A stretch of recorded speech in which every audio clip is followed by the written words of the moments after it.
Hello everyone. आपण आजच्या व्हिडिओमध्ये ॲप्लिकेशन ऑफ स्टॅक बघायचं आहे. ठीक आहे. आज आपण बघणार आहोत point application of stack. Second point infix to postfix expression. बाकीच्या व्हिडिओमध्ये आपण म्हणजेच लास्ट लेक्चरमध्ये आपण काय बघितलं, ॲप्लिकेशन ऑफ स्टॅक फर्स्ट बघितलं आहे balancing of symbol. Balancing of symbol कसं करायचं, ठीक आहे, हे आपण समजून घेतलं. आता आपण नेक्स्ट ॲप्लिकेशन बघणार आहोत जे इम्पॉर्टंट आहे आणि जे कॉम्प्युटर प्रोग्रामिंगमध्ये यूज केलं जातं मोस्ट ऑफ. ओके, ठीक आहे. आपण बघूया इनफिक्स टू पोस्टफिक कन्वर्जन कसं करतात युजिंग स्टॅक. ओके, ठीक आहे. आता स्टार्टिंग करताना इनफिक्स टू पोस्टफिक कन्वर्जन बघताना आपण एक्सप्रेशन इव्हॅल्युशन आधी स्टडी करणार आहोत. What is mean by expression evaluation आणि एक्सप्रेशन कुठले कुठले आहेत ते आपण यूज करून कन्वर्जन करतो. ठीक आहे. तर evaluate expression representing by string. Expression can contain parentheses. You can assume parentheses are well matched.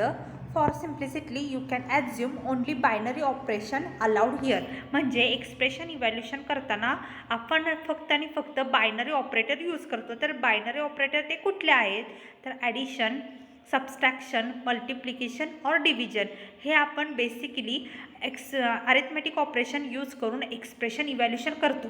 Actually expression evaluation करताना 3 फॉर्ममध्ये केलं जातं. Expression can be written in one of 3 form.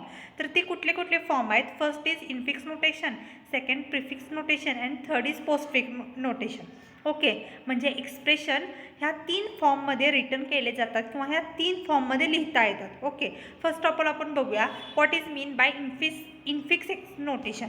तर इनफिक्स नोटेशन म्हणजे काय, आपण जे रेग्युलर एक्सप्रेशन लिहितो किंवा ॲडिशन सबस्ट्रॅक्शन करतो तर ती रेग्युलर जे आपण लिहितो ती कुठल्या फॉर्ममध्ये असेल, तर इनफिक्स नोटेशन फॉर्ममध्ये असते.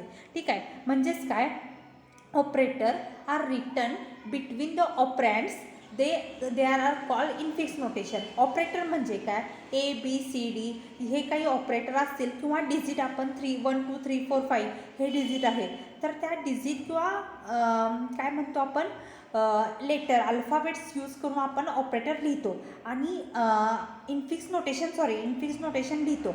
आणि ऑपरेटर म्हणजे आपण प्लस, ॲडिशन, सबस्ट्रॅक्शन हे कुठं असतं, तर आपलं इन बिटवीन असतं. म्हणजेच तुम्ही एक्झाम्पल बघितला 3 + 4, तर तुम्ही ऑपरेटर प्लस आहे इथं जर तुम्ही चेक केला तर प्लस इज ऑपरेटर ते कशामध्ये आहे, इन बिटवीन आहे. म्हणजे ते ऑपरेटर इन बिटवीन कशात आहे, तर ऑपरँड्समध्ये आहे. 3 आणि 4ला आपण ऑपरँड म्हणतो. और एक्झाम्पल और बघितलं तर A plus B, A and B is काय आहे, ऑपरँड्स आहेत आणि प्लस इज ऑपरेटर. तर आपला ऑपरेटर मेन काय आहे, ऑब्जेक्ट मेन ऑपरेटर आहे तो. तर कुठं लिहिला आहे, तर 2 ऑपरँड्सच्या मध्ये आहे म्हणून त्याला इनफिक्स नोटेशन म्हटलं जातं. काल इनफिक्स नोटेशन म्हणजे काय, operator are written between the operands there are called as infix notation. Okay, first infix notation म्हणजे काय, कळालं, सिम्पल आहे लक्षात ठेवायला. ऑपरेटर जर इन बिटवीन ऑपरँडच्या असेल तर आपण इनफिक्स नोटेशन म्हणतो.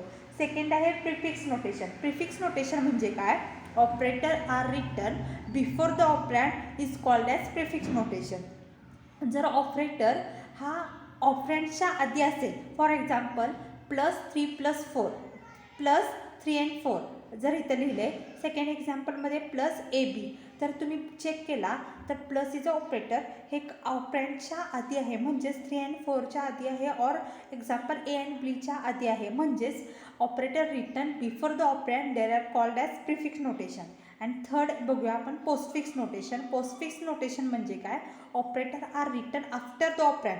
म्हणजे इथं ऑपरँड हा तुमचा एंडला असेल म्हणजेच त्याला आपण काय म्हणतो, पोस्टफिक्स नोटेशन. फॉर एक्झाम्पल घेतलं 3 4 प्लस और AB+.